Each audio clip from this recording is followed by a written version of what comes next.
Baik, kita masuk ke masalah yang pertama. Tentang mukjizat informasi.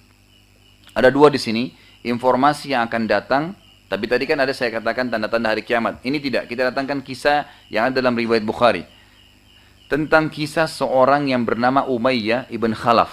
Siapa Umayyah ibn Khalaf ini? Seorang tokoh Quraisy, teman dekatnya Abu Jahal. Ini juga termasuk mati di perang Badar bersama dengan Abu Jahal matinya. Ya, Abu Jahal, Umayyah bin Khalaf gitu kan. Itu cukup banyak yang lain tokoh Quraisy mati. Umayyah bin Khalaf ini tokoh Quraisy. Kebetulan dia bersahabat dekat dengan seorang sahabat Nabi yang bernama Sa'ad bin Mu'adz radhiyallahu anhu. Sa'ad bin Mu'adz ini seorang sahabat yang luar biasa ya. Yang kata Nabi SAW, ya, ihtazza arsyur rahman bimauti Sa'ad. Singgasananya Allah goncang pada saat Sa'ad meninggal dunia. Itu kita bisa bayangkan bagaimana dekatnya dengan Allah Azza wa Jalla gitu kan. Orang yang luar biasa. Kata Nabi SAW, kalau seandainya ada orang yang selamat dari jepitan dinding kuburan, maka Sa'ad orang yang paling pantas gitu kan. Sa'ad bin Mu'adz radhiyallahu anhu bersahabat dengan Umayyah bin Khalaf. Jadi selalu dari sebelum masuk Islam sampai sudah masuk Islam, kalau Umayyah ke Madinah jadi tamu di rumah Sa'ad, kalau Sa'ad ke Mekah jadi tamu di rumah Umayyah. Waktu selesai hijrah, di Mekah tidak lagi orang Islam. Satu waktu pernah Sa'ad lewat Mekah, lalu ingin tawaf. Masuk ke Mekah dilindungi oleh Umayyah bin Khalaf. Lalu Sa'ad bilang begini, wahai Umayyah, kalau seandainya Ka'bah nanti kosong, karena waktu itu kan banyak berhala-berhala, orang tawaf telanjang sambil bersiul, tepuk tangan, peranggalan yang luar biasa gitu. Ini tidak jadi dibahas, tapi ini cukup ada memang pada saat itu. Yang terjadi adalah Sa'ad bilang kalau sudah kosong beritakan kepada saya. Malam hari, tidak disebutkan waktunya ya, kalau kita sekarang mungkin jam 12 malam, mungkin kan sekarang orang tawaf 24 jam, kalau zaman dulu kan enggak gitu. Sudah kosong, Umayyah pulang ke rumahnya bilang sama Sa'ad, wahai Sa'ad, Ka'bah sudah kosong, kalau mau tawaf, ayo saya temanin. Keluarlah mereka berdua. Baru mau tawaf, tiba-tiba ada Abu Jahal datang. Abu Jahal ini dikenal dengan Fir'aunnya umat ini. Kata Nabi SAW adalah Abu Jahal Fir'aunnya umat ini. Dia bisa memberikan saran kepada syaitan, iblis, ya, untuk membunuh Nabi SAW. Yang syaitan tidak punya pendapat itu. Pada saat mau membunuh Nabi SAW yang akhirnya turun ayat waja'alna min baini adim saddan gitu kan. Itu pendapat dari Abu Jahal. Yang iblis sendiri tidak punya pendapat yang hadir pada saat itu. Gitu kan? Abu Jahal lalu berkata apa? Wahai ya Umayyah, siapa yang sama kamu ini? Kata Umayyah, ini Sa'ad bin Mu'adz. Sa'ad bin Mu'adz terkenal. Ini kepala, Sa'ad bin Mu'adz itu kepala sukunya, suku Khazraj di Madinah. Jadi ada dua suku Arab di Madinah, Khazraj dan Aus. Dua-duanya ini bergabung namanya Ansar, gitu kan? Dua suku Arab dari Madinah, gitu. Dari Yaman tadinya. Baik. Langsung Abu Jahal tahu Sa'ad. Langsung dia mengatakan, wahai Sa'ad, begitu berani kau injakkan kakimu di Mekah setelah masa hijrah kalian ke Madinah, maka demi Allah saya tidak akan izinkan kau keluar dari Mekah. Kata Sa'ad, wahai Abu Jahal, kalau kau berani sentuh saya, maka seluruh suku saya akan menyerang Mekah. Ribut dua-duanya. Umayyah bin Khalaf ini bingung. Di sebelah kanannya Sa'ad, sahabatnya, tapi muslim. Di sebelah kirinya Abu Jahal, sahabatnya juga, tapi dari orang kafir.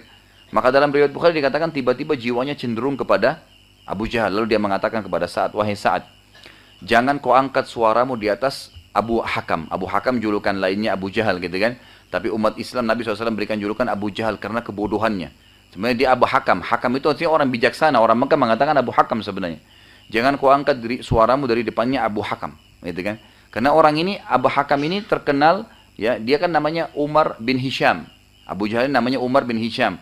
Nabi SAW waktu muslimin lemah di Mekah berdoa, ya Allah berikanlah kekuatan Islam dari salah satu dari dua Umar kan. Umar bin Khattab dan Umar bin Hisham. Karena terkenal Abu Jahal ini sama dengan Umar. Kalau sudah punya tekad perang-perang, dia tidak keluar sampai, dia tidak pulang sampai dia mati atau dia menang gitu loh. Dua-dua punya prinsip gitu. Baik, maka dikatakan jangan kau angkat suaramu di atas Abu Hakam karena dia pemimpin lembah ini, Mekah. Saat merasa tersinggung, dia pimpinan suku, dia tamu. Dia mengatakan, wahai Umayyah, kalau begitu kau tidak bela saya, maka mulai hari ini putus hubungan kita. Dan perlu kamu tahu, hai Umayyah, ini garis bawah, ini informasi mujizat Nabi SAW. Saat mengatakan, dan perlu kau tahu, wahai Umayyah, bahwasanya Nabi Muhammad SAW telah menyampaikan kepada kami, bahwasanya kami akan membunuhmu nanti. Umayyah dengar berita ini, kaget. Tapi anehnya, dia tidak bilang, masa sih, atau enggak mungkin. Enggak. Dia bilang apa? Apakah Muhammad bilang itu? Kata Sa'ad, iya. Ya, dia muslimin akan bunuh dia. Lalu Umayyah tidak ragu lagi langsung dia katakan, di mana Muhammad bilang saya akan dibunuh? Artinya dia sudah yakin dengan berita itu kan. Dia tahu nih Rasul gitu kan. Tapi memang keras kepala nggak mau beriman dasarnya. Lalu yang terjadi, kata Sa'ad, saya tidak tahu. Nggak ada informasi tentang di mana, tapi kau akan pasti kami bunuh. Karena Nabi SAW sudah sampaikan, kalian akan membunuh Umayyah bin Khalaf. Selesai. Artinya dia dipastikan tidak akan beriman sampai meninggal. Itu sudah mujizat dari Nabi SAW. Baik. Akhirnya Umayyah ini meninggalkan Sa'ad dan meninggalkan Abu Jahal. Sampai saat pulang ke Madinah akhirnya, dia pulang. Sambil dia jalan ke rumahnya, dalam riwayat Bukhari dikatakan, beberapa sahabat ada yang mengikuti dia sambil dia ngomong begini, demi Allah Muhammad gak pernah bohong. Artinya, pasti benar saya akan dibunuh. Dia pulang ke rumahnya, dia bilang sama istrinya, wahai istriku, apakah kau tahu apa yang dikatakan oleh Sa'ad? Kata istrinya, tidak. Sa'ad mengatakan Muhammad menginformasikan kepada muslimin akan membunuh saya. Kata istrinya apa? Spontan, yang kafir ya, kafirah. Dia mengatakan apa? Muhammad demi Allah nggak pernah bohong. Tapi di mana informasinya? Kau akan dibunuh. Kata Umayyah, Sa'ad bilang tidak tahu. Tapi saya janji padamu istriku, saya tidak akan keluar dari Mekah. Baik. 3 bulan kemudian setelah kejadian itu, terjadilah perang Badar. Tahun 2 Hijriah. Kafilah Abu Sufyan diserang oleh Nabi SAW. Berhasil selamat, tapi pasukan Mekah sudah keluar. Ketemulah di Badar kita. Baik, pada saat akan keluar, Abu Jahal ini kan, dia kebetulan kafilah yang dibawa oleh Abu Sufyan di perang Badar itu, yang diserang, yang tadinya mau diserang, itu kafilah terbesarnya orang Quraisy. Dan yang paling besar hartanya adalah Abu Jahal dengan Umayyah bin Khalaf ini. Di kafilah itu. Selamatlah kafilah tersebut, tapi pasukan tetap ketemu. Yang terjadi adalah, pada saat itu Abu Jahal memotivasi masyarakat Mekah, ayo kita mau perang, bela kafilah kita. Semuanya siap-siap kecuali Umayyah bin Khalaf. Umayyah bin Khalaf ini kepala suku. Waktu itu di Mekah tidak ada raja ya, jadi semua kepala suku memimpin. Makanya mereka punya Darun Nadwa, ngumpul kepala-kepala suku gitu. Umayyah bin Khalaf, dia duduk, sukunya semua duduk depan Ka'bah, nggak ada yang ikut perang. Abu Jahal datang mengatakan, wahai Umayyah, kenapa kau nggak bangun? Kafilah kita mau diserang, harta kamu termasuk yang paling banyak.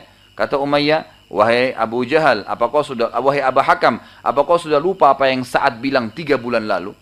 Saya akan dibunuh oleh muslimin, kan gitu. Dia ingat itu. Ini sekarang mau perang dengan muslimin, dia takut mati. Dia bilang, apa kau lupa apa yang Sa'ad bilang 3 bulan lalu? Kata Abu Jahal, itu nggak mungkin, itu bohong. Ayolah keluar. Dia bilang, tidak, saya demi Allah tidak akan ikut perang. Gitu kan? Abu Jahal ini licik, dia pulang ke rumahnya, dia ambil dalam hadis ini dikatakan mabkhara, itu tempat bakar dupa, dan ada dupa-dupa waktu itu, kalau dicium orang tahu ini adalah perempuan punya. Nggak mungkin laki-laki pakai gitu. Dibakar sama dia, diambil punya istrinya, dibakar, dibawa ke dekatnya Umayyah. Dia bilang, ya Umayyah tatayyab, wahai Umayyah pakai ini, minyak wangin. Umayyah bilang, kenapa kau kasih saya? Ini minyak wangi perempuan. Dia bilang, innaka minan nisa. Kau termasuk bagian dari perempuan tidak mau perang, gitu kan. Jadi dia pancing emosinya untuk pergi perang, gitu kan. Maka Umayyah pun akhirnya marah, ditepis sama dia, lalu dia pulang ke rumahnya. Dia bilang sama istrinya, siapkan pakaian perang saya. Istrinya bilang, bukankah kau sudah tahu Muhammad memberitahu kau akan dibunuh, ini akan perang dengan muslimin? Dia bilang, tidak, saya hanya keluar sebentar, nanti saya balik lagi, agar saya tidak dikatakan perempuan. Baik, pakai pakaian perang. Subhanallah, setiap kali istirahat pasukan, Abu Jahal paling pertama datangi Umayyah. Wahai Umayyah, ayo berdiri, kau di depan. Sampai tiba di Badar dan terbunuh di Badar. Dan akhirnya terbunuh di Badar, sebagaimana informasi dari Nabi SAW. Ini hadis Bukhari. Ini informasi sesuatu yang akan terjadi, kan gitu. Tapi di zaman beliau SAW. Ini termasuk mujizat. Kemudian kita datang informasi yang sedang terjadi, berhubungan dengan riwayat Bukhari dari dua-dua riwayat Bukhari. Musa bin Uqbah menyebutkan dalam kitab Maghazi tentang peperangan, Umair bin Wahab al-Jumahi, ada seorang sahabat nantinya jadi sahabat. Umair bin Wahab al-Jumahi ini dulunya kafir. Kebetulan untuk perang Badar dia tidak ikut, tapi anaknya ikut, ditawan di perang Badar. Umair ini ditawan anaknya.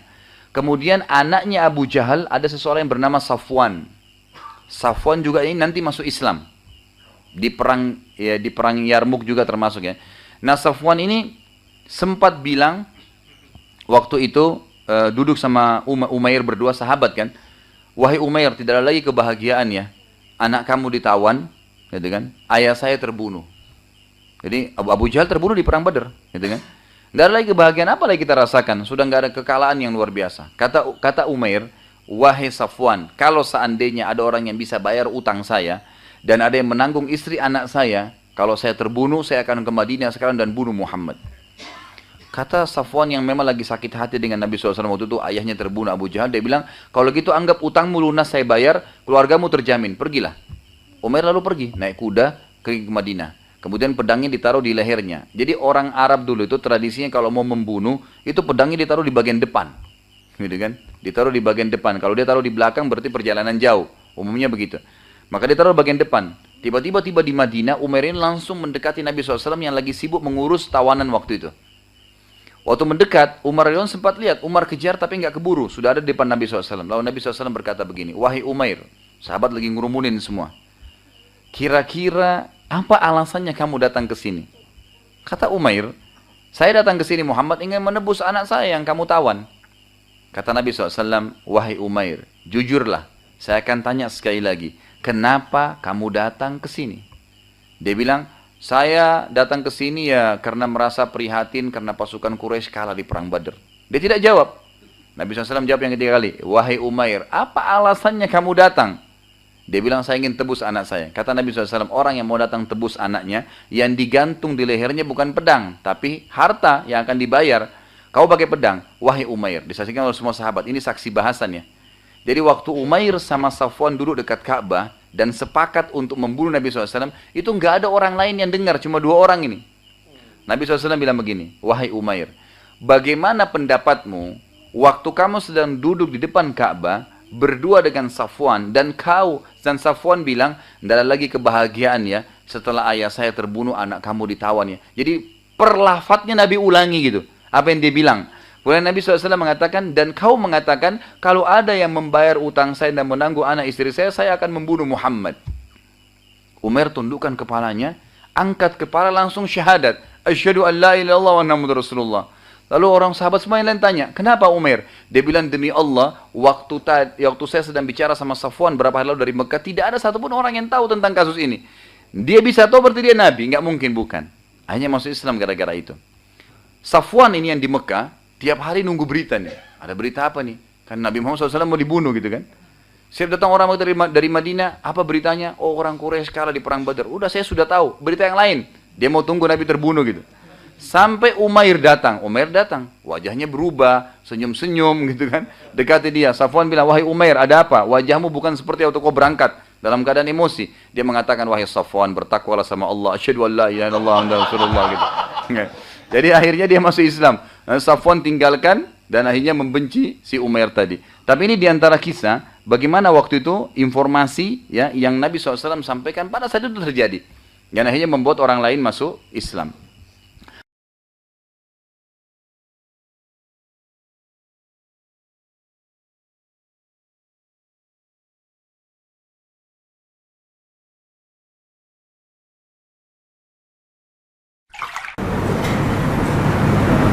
Pelanggaran itu, teman-teman sekalian, ada dua macam. Pelanggaran ada dua macam.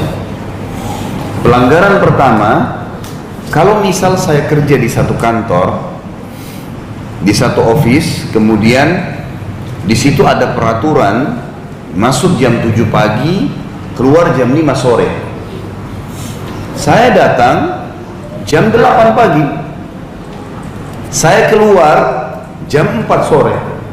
Melanggar bukan? Melanggar. Ini orang semua sudah tahu kalau ini pelanggaran. Hari Senin saya disuruh pakai baju warna biru, tapi saya datang pakai baju warna merah. Pelanggaran bukan? Pelanggaran. Baik, ini semua orang tahu kalau ini pelanggaran. Ada satu lagi pelanggaran yang orang tidak tahu kalau itu pelanggaran. Apa itu? Melakukan sesuatu yang perusahaan tidak suruh. Misal, saya kerja di satu kantor, ini meja kerja saya, ini komputer saya, ini tembok warnanya hitam begini, ini warna krem. Lalu saya bilang sebagai pegawai di situ, kayaknya warna krem ini kurang bagus. Saya beli pakai uang saya sendiri, beli cat baru.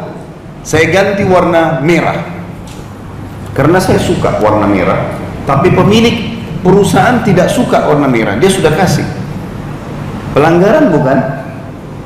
Melakukan sesuatu yang tidak disuruh itu pelanggaran, bisa ditangkap ini. Sekarang di depan pintu perusahaan, di company yang saya kerja, saya keluarkan uang saya pasang karpet warna kuning. Pemilik perusahaan tidak pernah minta itu, tidak ada perintah, tapi saya mau pakai uang saya. Pelanggaran. Karena orang yang punya tempat tidak mau itu. Nah, ini yang banyak orang tidak tahu ini. Ini yang banyak orang tidak sadar bahwasanya ini pelanggaran.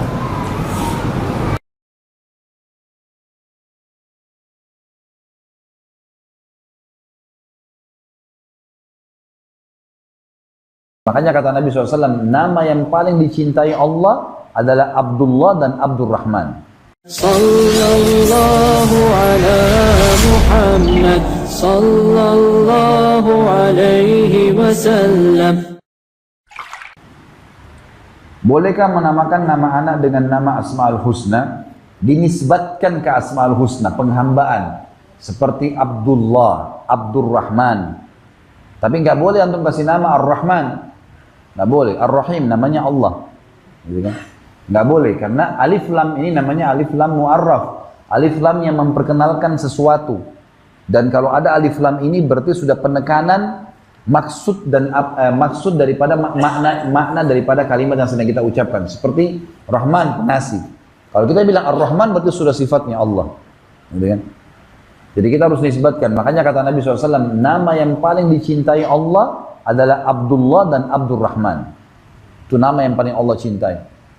Ini kalau ada punya anak-anak, namain anak-anak seperti ini. Kemudian datang setelahnya semua nama-nama yang dinisbatkan kepada penghambaan Allah. Abdul Ghafur, Abdul Syakur, Abdul Rahim, semuanya masuk di dalamnya. Datang setelahnya nama-nama para nabi, dan nama para sahabat dan nama orang-orang saleh.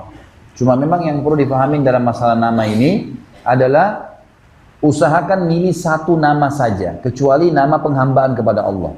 Kita lihat nama nabi-nabi, Adam, Saleh, Hud, Shu'aib, satu nama kan? Ya. Ada di Indonesia orang Muhammad, Yusuf, Harun. Muhammad Nabi, Yusuf Nabi, Harun Nabi. Siapa yang mau dipanggil? Sudah gitu kita di Indonesia ini ahli ringkas. Sudah Muhammad, Yusuf, Harun, Harun saja. Baik Harun juga dipanggil Run lagi. Ya. Atau kadang-kadang namanya sudah bagus-bagus dipanggil dengan nama yang tidak bagus artinya. Ada beberapa orang begitu, ketemu sama saya, dipanggil sama teman-temannya. Saya bilang, nama apa itu? Oh, ini nama panggilan. Padahal itu nama olok-olok. Nggak boleh. Sebab nama orang tua kasih kan nama baik ya. Berapa banyak orang di Indonesia namanya Muhammad awalnya, tapi nggak dipanggil Muhammad tuh. Padahal Muhammad nama yang baik ya, artinya terpuji. Nama manusia yang terbaik. Kenapa kita tidak lakukan? Baik. Kalau ada seseorang bernama Abdurrahman, bolehkah dipanggil Rahman? Boleh, kata ulama. Kalau tidak pakai alif lam. Ya? Karena Ar-Rahman namanya Allah. Tapi Rahman bukan. Dia kembali kepada sifat umumnya. Pengasih saja. Sebab manusia juga punya sifat Rahman. Punya sifat pengasih kan? Tapi kalau sudah Ar-Rahman, berarti sudah Allah Azza wa Jalla. Allahu a'lam.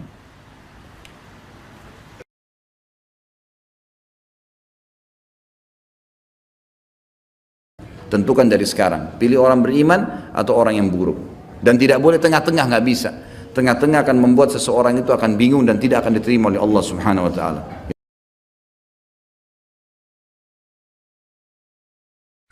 Allah Subhanahu wa Ta'ala benar-benar akan mengeluarkan dari neraka suatu kaum yang sudah berbau busuk dan telah terbakar api neraka. Naudzubillah.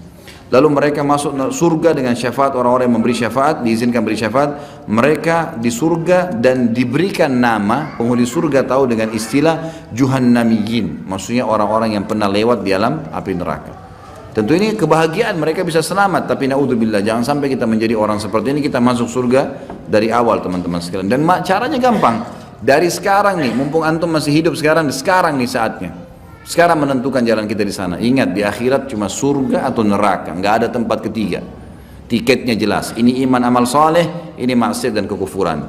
Maka pilih yang benar. Di muka bumi juga cuma ada dua jalan. Jalannya Allah Azza wa Jalla sebagai Tuhan pencipta, juru bicaranya para nabi, nabi lanjutkan para ulama, ulama disebarkan dengan para dai-dai. Datang ke majelis ilmu seperti ini, antum akan dapat panduan menuju ke Allah Azza wa Jalla dan akan masuk ke surga. Pasti. Karena di sini majelis ilmu seperti ini akan dipandu, ini haram, ini halal, surga, neraka, kayak kita bahas semuanya. Orang keluar akan terbawa arus untuk berbuat kebaikan, patuh dan rindu ingin masuk ke dalam surga. Yang kedua jalan syaitan, nggak ada jalan ketiga, jalan syaitan, dan tidak bisa disatukan dua jalan ini teman-teman sekalian. Jalan syaitan, iblis laknatullahi alaih, dia punya juru bicara, dukun, peramal, penyamun, penyihir, dan orang-orang ahli maksiat. Kita kalau berbicara, berteman sama mereka, dukun-dukun, peramal dan segala dan ahli maksiat, kita akan dibawa ke jalan syaitan dan ujungnya neraka. Tentukan dari sekarang, pilih orang beriman atau orang yang buruk. Dan tidak boleh tengah-tengah, nggak bisa. Tengah-tengah akan membuat seseorang itu akan bingung dan tidak akan diterima oleh Allah Subhanahu wa taala. Gitu kan?